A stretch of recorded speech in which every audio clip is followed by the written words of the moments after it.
ہمارے نمائندہ افتخار احمد ہے۔ جی افتخار احمد ایوان بتائیے گا کیا تفصیلات ہیں؟ جی، ضلع ملیر کے علاقے شاہ لطیف ٹاؤن میں ریلوے پولیس کی پھرتیاں بغیر نوٹس کے گھر گرانا شروع کر دیے۔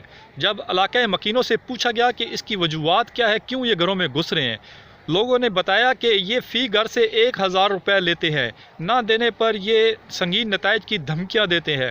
آج صادق نامی شخص سے جب ہماری بات ہوئی تو انہوں نے بتایا کہ صبح 2 شخص ہمارے پاس آئے تھے، ایک کا نام طاہر اور ایک اپنے آپ کو جمعہ گوٹ اسٹیشن ماسٹر بتا رہا تھا۔